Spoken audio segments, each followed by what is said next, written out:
Hello everybody, welcome to law school and previous year question session, जिसमें आज हम 2020 CLAT exam में पूछे गए general studies and current affairs से रिलेटेड क्वेश्चंस को डिस्कस करेंगे।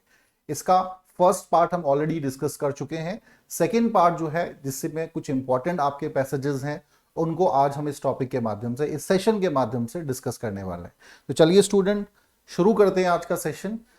And the very first passage which is in front of us, total number of questions ये पहले भी हम सेशन में डिस्कस कर चुके हैं भाई। 36 सवाल जो है आपके current affairs and static GK से पूछे गए थे। ठीक है जी। तो ये बेसिक आपको अंदाजा रहना चाहिए कि क्लैट एग्जाम में जो रेशियो है जनरल स्टडीज एंड आपके करंट अफेयर्स का, वो बहुत ही इंपॉर्टेंट है।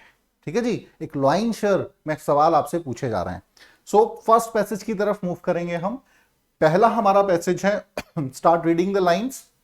जो दो तीन चीजें मैंने आपको बताई हैं उनको ध्यान में रखना है कि भाई जब पैसेज पढ़ रहे हो, सबसे पहला किस टॉपिक पे पैसेज है ये आइडेंटिफाई करेंगे।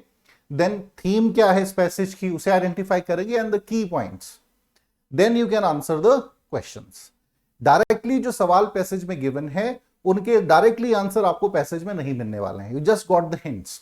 चलिए शुरू करेंगे अब पैसेज को पढ़ना। One thing struck us as a major difference between the new education policy, ठीक है जी, 2020 and its predecessor, the earlier national policy on education from 1986 and 1992 presented themselves as attempt to consolidate and build on earlier efforts, particularly the NPE 1968.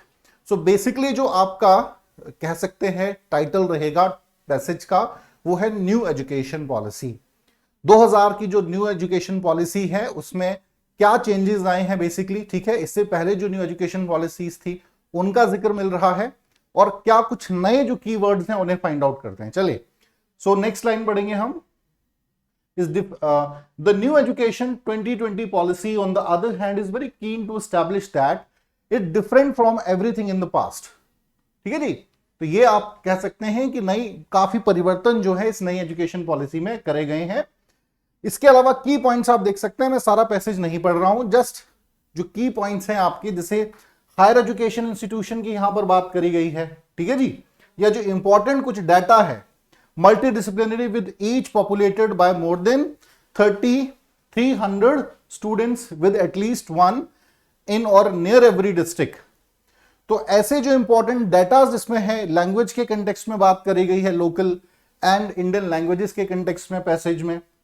तो इस प्रकार से जो key points हैं उन्हें आप हाईलाइट करेंगे, दिमाग में रखेंगे। ठीक है, हालांकि आपको पूरा पैसेज ही पढ़ना पड़ेगा, तभी आप जो है आंसर कर पाएंगे। तो चलिए अब जरा क्वेश्चंस को देखेंगे। पहला सवाल है, which of the following statements are not true in relation to the changes envisioned by the new education policy 2020। चार ऑप्शंस है। The NEP 2020 aims at making India a global knowledge super power. Second, the remaining of the Ministry of Human Resources Development to the Ministry of Education. Third one is the development of national course curriculum to provide new curriculum by 2021. And D, the new education policy aims to facilitate an inclusive, participatory and holistic approach. हाँ जी student, what shall be the right answer? Which question को ध्यान से पढ़ें।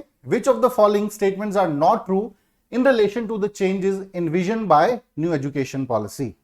कौन में से इनमें से स्टेटमेंट सही नहीं है, ये आपका सवाल पूछा गया है। तो सही जो आंसर रहेगा सी है आपका, the development of national course curriculum to provide new curriculum by 2021। इसका जिक्र जो है वो न्यू एजुकेशन पॉलिसी में नहीं करा गया है। ठीक है जी। न्यू एजुकेशन पॉलिसी आपको अलग से पता होनी चाहिए। You can not depend just on the passage. अगर आप डिपेंड करेंगे तो पॉसिबल नहीं है कि सभी क्वेश्चंस का आप आंसर कर पाएं। देखिए पेपर आपका जो है ना, एग्जामिनर बड़ा स्मार्ट है, सिर्फ पैसेज आपको मदद कर रहा है, टॉपिक का नॉलेज आपको वैसे ही रहना चाहिए। न्यूज में पढ़ा होगा आपने, ठीक है जी, तो आप आसान कर पाएंगे अगर आपको नॉलेज है, नहीं तो मुश्किल रहेगी। The passage is just going to help you, जो की पॉइंट्स हैं, की वर्ड्स हैं, उनको समझने में, ठीक है जी, कनेक्ट करने में, और उस कनेक्शन के माध्यम से जो है आप आंसर कर पाएंगे। लेकिन तभी कर पाएंगे अगर उस टॉपिक का बेसिक नॉलेज आपको है। चलिए सो सी यहां पे पहले सवाल का आंसर होगा जी, question number 2। The NEP 2020 aims to provide a holistic change education system in India. Which of the following is not related to the aim of NEP 2020? तो चारों स्टेटमेंट्स आपके सामने हैं, पढ़ें ध्यान से, आंसर करें। पहला है universalisation of education from preschool to secondary level with 100% gross enrollment ratio. Second is to bring 20 million out of school children back into the mainstream through an open schooling system, and vocational education to start from class 6 with internship. और D आपका है to achieve 80% GER या gross enrollment ratio at the undergraduate level. तो passage में देखिए इन statement का direct आपको answer कहीं भी नहीं मिलने वाला। तो इन जनरल अगर आपने पढ़ा है न्यू एजुकेशन पॉलिसी को तभी आप आंसर कर पाएंगे। हाँ जी स्टूडेंट, तो बताएं जरा क्या सही आंसर है। यूनिवर्सलाइजेशन ऑफ एजुकेशन की तो बात करता है भाई, सही आंसर है ऑप्शन डी। ठीक है जी, to achieve 80% of gross enrolment ratio, ये आपका बिल्कुल सही नहीं है। ठीक है जी, पहले तो बात कर लेंगे जीईआर है क्या। So it is basically share of children of any age that are enrolled in primary school. ठीक है जी, सिंपल याद रखेंगे। तो ये आपका जो है टारगेट है वो बिल्कुल गलत है। बाकी न्यू एजुकेशन पॉलिसी जो 2020 की है वो उसमें वोकेशनल एजुकेशन का भी टारगेट रखा गया है 2018 का, और 50% 2035 तक। ठीक है जी, तो बेसिकली जो है डी यहां पे इनकरेक्ट है, बाकी आपके पॉइंट्स ऐड करे गए। Question number 3 now, which of the following is proposed the change in the structure of institution responsible for affiliation and accreditation under the new education policy 2020? Yes, question को पढ़ें एक बार ध्यान से, और चार ऑप्शंस हैं आपके सामने। Which of the following is proposed as a change in the structure of the institutions responsible for affiliation and accreditation under the new education policy? क्या ऐसे स्ट्रक्चर को में परिवर्तन करने की बात करी गई है जिसमें एफिलिएशन एंड एक्सीडरेशन के परिवर्तन में आसानी होगी या ज्यादा हार्ड रूल्स करे गए हैं? हाँ जी स्टूडेंट्स, न्यू एजुकेशन पॉलिसी 2020। तो सही आंसर यहां पर है ए, ऑप्शन ए जो है आपका स्टूडेंट बिल्कुल करेक्ट है। Higher education commission of India, इसकी स्थापना करी गई है, which will act as a single window. It is an umbrella body, ठीक है ना, एक सिंगल अम्ब्रेला बॉडी की तरह ये काम करेगा जिसके तहत अंटायर एजुकेशन जो है वो रेगुलेट होगा। तो ए यहां पे सही आंसर है। हालांकि यहां पे ए कर लेंगे स्टूडेंट, बी नहीं होगा। ऑलराइट, चले अब जरा क्वेश्चन नंबर 4 की तरफ बढ़ते हैं। Which of the following is not a vertical under the Higher Education Commission of India, HECI? कौन वर्टिकल नहीं है higher education commission of India के? National education higher education regulatory council, higher education grant commission, national education council and national accreditation council. What shall be the right answer, student? Kindly respond.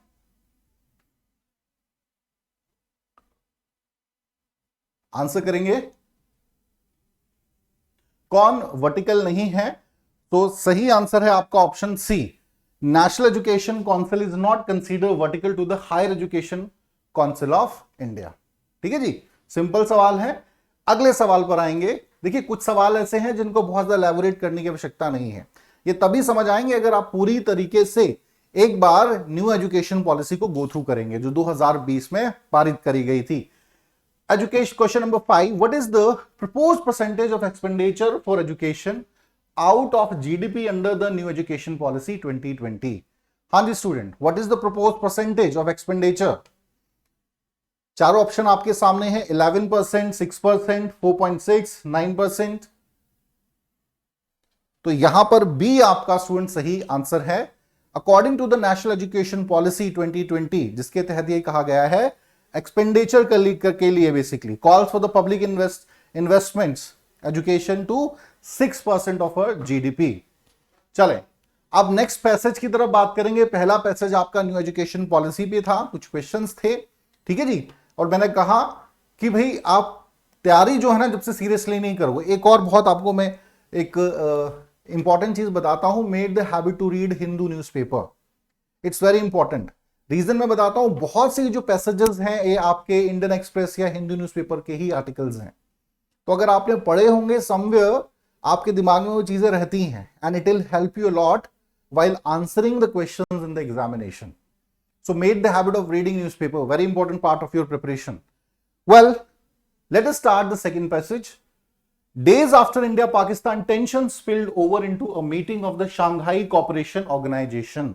SCO की बात हो रही है. External Affairs Minister S. Jaishankar and Pakistan Foreign Minister Shah Mahmood Qureshi are expected to meet via a video conference at the South Asian Association of Regional Cooperation, SAARC, meeting on सितंबर 24।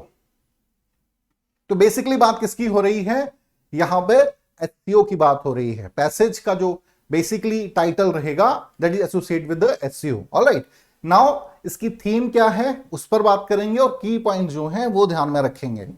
सो हाँ जी, next है आपका all members countries have confirm participation in the meeting to be chaired by Pradeep Kumar Gyawali. First यहां पे आपका question हो सकता है, of Nepal the respective foreign minister will take part, sources familiar with the participation for the meeting told the Hindu.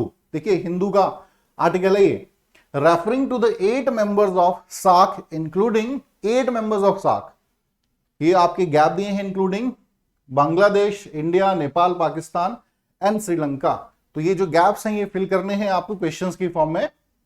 A senior Indian official also confirm that mister Jaishankar will attend despite the incident at the SCO virtual meeting of national security adviser on Tuesday. During the meeting national security adviser Ajit Doval stormed out after he saw the Pakistan special advisor on national security Moyed Yusuf has used a map of Pakistan that claim Indian territory। अब देखिए generally क्या है, passage current based है, उस समय जो बवाल हुआ था उस पर है। न्यूज अगर आपने पढ़ी होगी तो ध्यान में रहा होगा, एससीओ का मीटिंग हुई, सार्क नेशंस का इसमें इन्वॉल्वमेंट रहा, और जो हमारे नेशनल सिक्योरिटी एडवाइजर हैं वो काफी नाराज हुए जब इंडिया के किसी एक पार्ट को, जिसका जिक्र मैं नहीं करूंगा क्योंकि क्वेश्चन है उससे रिलेटेड, पाकिस्तान ने अपने मैप में दिखाया, तो इसका विरोध इंडिया ने किया। So these are some key catching points which you can keep in mind। यहां से सवाल आपके एग्जाम में पूछे जा सकते हैं, ठीक है जी। कि अजीत डोभाल का क्या रिएक्शन रहा, पाकिस्तान के स्पेशल एडवाइजर जो हैं मोयद यूसुफ, इनका नाम पूछ सकते हैं, या इंडिया के किस पार्ट को उन्होंने मैप में दिखाया, ये सवाल हो सकता है। अब पैसेज में देखिए, passage just give you an hint which can help you to answer the question, but the answer is nowhere mention in the passage. तो ये आपने जरूर ध्यान रखना है स्टूडेंट। आपको जब तक टॉपिक का नॉलेज नहीं है, जितना मर्जी आप पैसेज को पढ़ने की कोशिश करें, आप आंसर कर ही नहीं पाओगे। तो you must have current affairs and general studies knowledge. चले, तो ये कुछ बेसिक पॉइंट हैं जो आपने ध्यान रखने। नाउ टॉक अबाउट पैसेज, आप पढ़ते रहेंगे अलग से जब तैयार कर रहे हैं। हम जरा क्वेश्चंस की तरफ मूव करेंगे। Which of the following has been replaced by, जो फर्स्ट आपका ऑप्शन था in the passage, prime minister, minister of finance, minister of external affairs, minister of home affairs. हाँ जी स्टूडेंट, पहले तो पैसेज देखें, क्या है स्टेटमेंट पढ़ेंगे। To be chaired by Pradeep Kumar Gyawali dash of Nepal. तो कौन थे ये, basically C, minister of external affairs, ठीक है जी। सो आपका सी यहां पर सही आंसर रहेगा, जो कि आपके 2018 से 21 तक नेपाल के एक्सटर्नल अफेयर्स मिनिस्टर रहे हैं, जब जो आपके प्राइम मिनिस्टर हैं केपी ओली शर्मा, ये यहां के प्रधानमंत्री थे, तब की ये बात है। चलिए question number 7, which of the following Nations is part of the south Asian association for regional cooperation. हाँ जी स्टूडेंट, आंसर करेंगे, सिंपल सवाल है, जानते हैं अगर सार्क के मेंबर्स के बारे में तो आसानी से आंसर कर सकते हैं। कौन सा इनमें से देश जो है वो south Asian association for regional cooperation मतलब सार्क का सदस्य है। सो यहां पे डी स्टूडेंट जो है सही आंसर है Maldives. Maldives is the part of south Asia, इसलिए सार्क का सदस्य है। इंडोनेशिया, थाईलैंड, म्यांमार ये सार्क के सदस्य नहीं है। ये आपके साउथ ईस्ट एशिया में आ जाते हैं। चलिए अगला सवाल, which of the following has been replaced by fifth जो आपका गिवन था, डैश जो गिवन था इन द पैसेज, हाँ जी, रशिया, चाइना, जापान, पाकिस्तान। तो एक बार पैसेज देखना पड़ेगा हमें समझने के लिए। फिफ्थ ब्लैंक में क्या पूछा गया है आपके, let me check where it is, ये फोर्थ हो गया, ये आपका फिफ्थ ब्लैंक है ना। This was in blunted disagree to the advisory by the host dash against it and in violation in the norms of meeting. अब host की बात करी गई है एससीओ के, तो सिंपल पता होना चाहिए होस्ट कौन था भाई, होस्ट वाज रशिया। तो ऑप्शन ए यहां पे करेक्ट आंसर होना चाहिए, बिल्कुल सही, ठीक है जी, Russia is the right answer. Question number, देखिए क्वेश्चन बड़े सिंपल हैं, थोड़े से बस घुमा फिरा के पूछे, होस्ट ही पूछा है, इन जनरल भी पूछ सकते थे, बट पैसेज में वो एक हिंट आपको दे दी गई है। Now question number 9, India had not agreed to attend a summit hosted in Pakistan but it remains an important promoter of the SAARC process. In which of the following years the SAARC leaders summit was held lately? हाँ जी student, India had not agree to attend a summit hosted in Pakistan, मना करा था भारत ने, specially Islamabad में जब ये session होना था, बिकॉज जो अटैक्स आपके पाकिस्तान की तरफ से हो रहे थे 2016 में, तो भारत ने मना करा था। देन मेनी अदर नेशंस जो सार्क के सदस्य हैं उन्होंने भी अटेंड करने से मना कर दिया था, जैसे नेपाल, अफगानिस्तान, ठीक है जी, they decided, Bhutan, they also decided not to attend this session. एक विरोध भारत ने इसमें किया था। तो उससे पहले 2014 में सेशन हुआ था, यहां पे बी सही उत्तर होना चाहिए, चेक कर लेते हैं जी, बिल्कुल सही, B is a correct answer. Now question number 10, the above passage mention about Pakistan special adviser on national security Moeed Yusuf using a map of Pakistan claiming Indian territory, which of the following territory is in context here? हाँ जी, आया था ना map में कि अपने पाकिस्तान में के map में इंडिया का एक जगह को दिखाया है पाकिस्तान ने, तो कौन सा एरिया था वो भाई, Junagadh, Aksai chin, Pangong so and Limpiyadhura. तो यहां पे ऑप्शन ए स्टूडेंट जूनागढ़। देखिए अगर आपको आइडिया भी नहीं है तभी भी हिंट भी, अगर मैप की अंडरस्टैंडिंग है, अक्साई चिन चाइना के साथ लगता है, पेंगोंग लेक जो है ये भी आपकी चाइना के साथ है, एंड लिम्पाधुरिया ये आपका नेपाल के साथ, उत्तराखंड नेपाल के बीच का क्षेत्र है, जो महाकाली रिवर का डिस्प्यूट हुआ था उससे रिलेटेड है। सो ऑफ कोर्स जूनागढ़ का जो क्षेत्र है इसको अपने मैप में पाकिस्तान ने दिखाया था। अगले पैसेज की तरफ मूव करेंगे। In the middle of the pandemic the geopolitics of the world most troubled region took a historic turn this week when the UAE and Israel, under the benevolent gaze of US President Donald Trump, signed an agreement to normalize relations. अब basically title क्या हो गया भाई topic का, जो आपका deal हुई है, या कह लीजिए इजराइल यूएई ट्रीटी, ये आप कह सकते हैं, या Israel UAE agreement. Now why it is important, क्योंकि दोनों ये जो पावर ब्लॉक्स हैं ये एंटी हैं एक दूसरे के। UAE close to the Arab world, जबकि इजराइल जो है वो कंप्लीटली इसके ऑपोजिट है। तो इनके बीच कोई एग्रीमेंट होना ग्लोबल ही एक बहुत बड़ी बात है। डोनाल्ड ट्रंप का भी नाम यहां पर आया है कि he act as a peacemaker here. तो चलें थोड़ा सा और जानकारी प्राप्त करते हैं। The deal opens up new opportunities for India to play a much larger role in the regional security and stability in the Gulf. India के रोल के कंटेक्स्ट में बात करी गई है, key point. Then where New Delhi enjoy special relation with Abu Dhabi and Jerusalem. देखिए we have good relation with UAE, और Israel तो हमारा दोस्त है ही, तो यहां पे इंडिया की भूमिका महत्वपूर्ण हो सकती है, इसीलिए ये हाईलाइट करा गया है। नेक्स्ट है the barebone of the deal envisages establish regular diplomatic relation between the UAE and the rising influence power in the Gulf and Israel. The incredible hulk of the region, but a country officially not on speaking terms with most of its Arab neighbors. In his first tweet, Crown Prince Mohammed bin Zayed said, during a call with President Trump and Prime Minister Netanyahu, an agreement was reached to stop further Israeli annexation of Palestinian territory. ठीक है जी, तो Israeli annexation की भी यहां पर बात करी है पैलेस्टीन टेरिटरी पर, ठीक है। की पॉइंट्स हैं student. The UAE and Israel also agree to cooperate and setting a road map toward establish establishing a bilateral relationship. Further कैसे रिलेशंस को बिल्ड किया जा सकता है?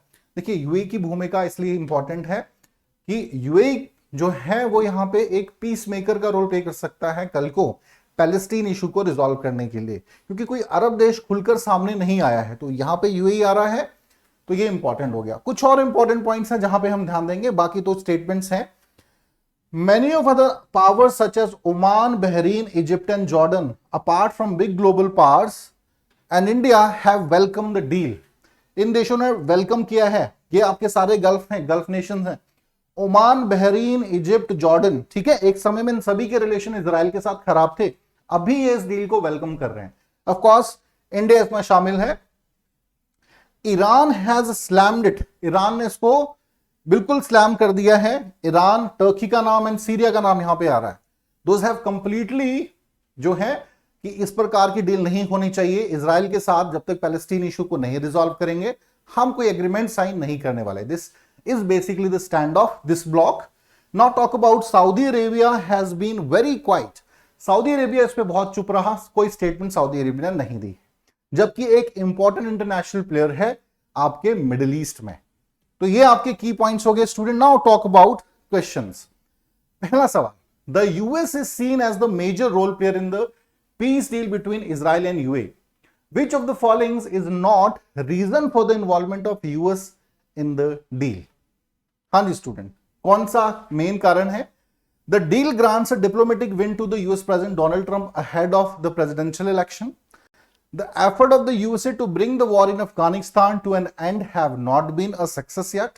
The efforts of USA to bring peace between Israel and the Palestinians have not been successful yet. Or the deal gives a central strategic role to USA in the Middle East. हाँ जी student, क्या सही answer होगा? Question को ध्यान से पढ़े, मैं रिपीट कर रहा हूं एक बार फिर से। The US is seen as a major role player in the peace deal between Israel and UAE. Which of the following is not a reason for the involvement of US in this deal? वो कौन सा reason है जो involvement को नहीं दर्शा रहा USA की?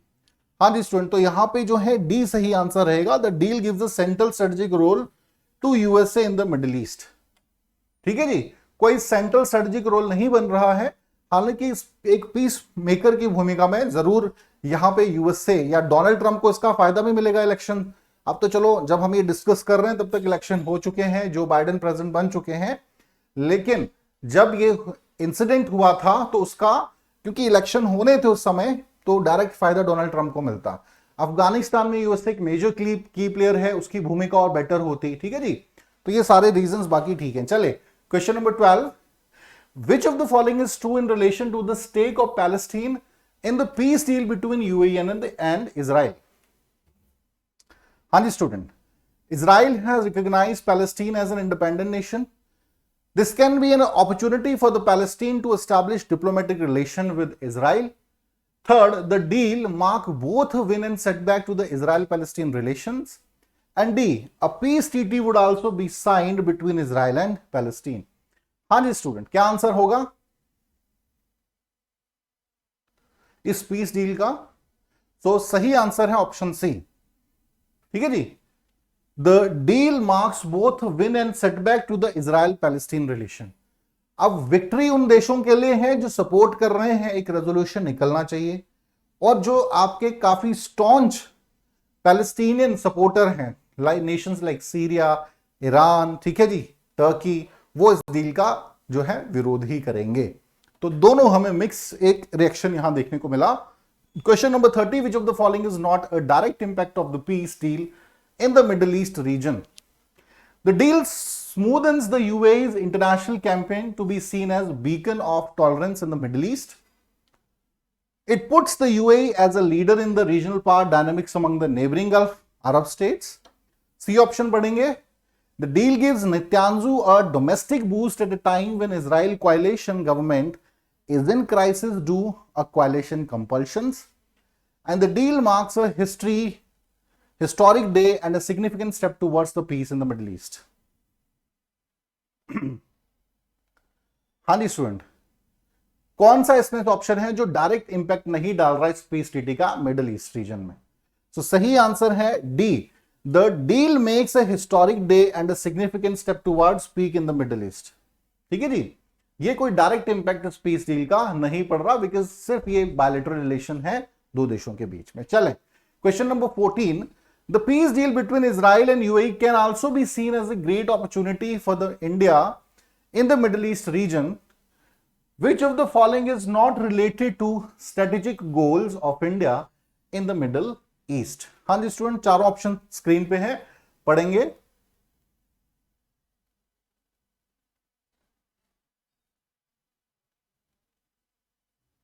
कौन सा इसमें से इंडिया के स्ट्रेटेजिक गोल से संबंधित नहीं है मिडिल ईस्ट में, ये आपको आइडेंटिफाई करना है। तो सही आंसर है option C, India should ensure space for Iran in any future security deal in the region।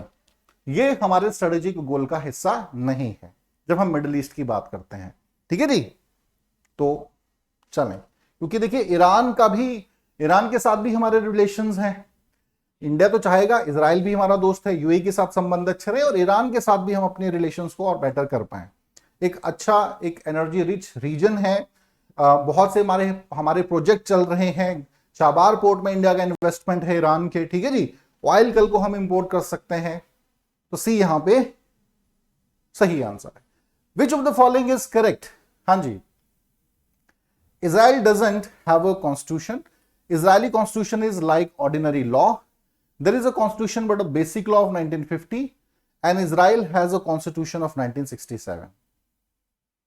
तो यहां पे सिंपल है, अगर इजराइल के बारे में पढ़ा है तो ही आप आंसर कर पाएंगे इस क्वेश्चन का। तो सी यहां पे स्टूडेंट सही आंसर है। There is no constitution but एक बेसिक लॉ जो कि आपके 1950 में बनाया गया था, उसी के अकॉर्डिंग जो है देश चल रहा है। कोई अलग से संविधान नहीं है। छोटा देश है तो कोई बड़ी मुश्किल नहीं होती, इंडिया में ऐसा होना संभव नहीं है। Talk about question number 16, Israel is a थॉटिक Jewish state but it follows legal pluralism. Accordingly it has, these are the four options, kindly read।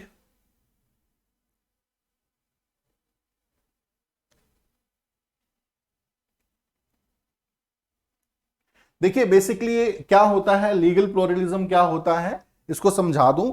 When to और मोर लीगल सिस्टम को exist in a particular social field, ऐसे माहौल को हम कहते हैं legal pluralism. तो चारों स्टेटमेंट पढ़ेंगे student, kindly answer. Jewish court to decide case of religious communities. Secular courts apply uniform civil code in respect of the all communities. Each religious community has its own religious court to deal with personal law dispute, and no distinction between personal law and public law. So यहाँ पे C student सही answer है। Israel is a theocratic Jewish state तो है, but it follows legal pluralism। तो क्या है, each religious community had its own religious court to deal with personal laws dispute. जैसे इंडिया में है ना कि भाई शरीयत के अलग कानून है, हिंदू मैरिज एक्ट बना हुआ है, तो उसी प्रकार से जो अदर रिलीजन की कम्युनिटी के लोग हैं उनके लिए अलग से रिलीजियस कोर्ट्स बनाए गए हैं। तो यहाँ पे लीगल प्लूरलिज्म की हमें झलक मिलती है। हालांकि डिक्लेरेशन क्या करी गई है, Israel is a Jewish state. अब इंडिया में तो नहीं कहा गया कि India is a Hindu state, उसके बाद हम तो सेक्युलर स्टेट हैं तो हम ये प्रोविजन कर रहे हैं। तो कोई जब कोई देश जो है धार्मिक रूप से निकल के आता है या धर्म पर आधारित होता है, वहां पर अगर ऐसी प्रोविजंस हैं तो दैट इज रियली अप्रिशिएटेबल, क्योंकि जनरली ऐसा हमें स्ट्रक्चर देखने को नहीं मिलता।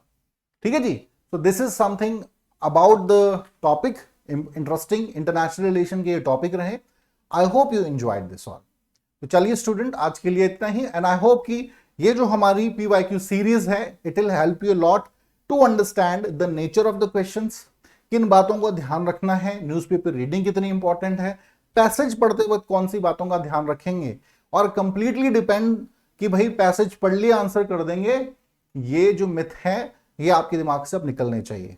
ठीक है जी, चलिए स्टूडेंट, आज के लिए इतना ही। Thank you very much.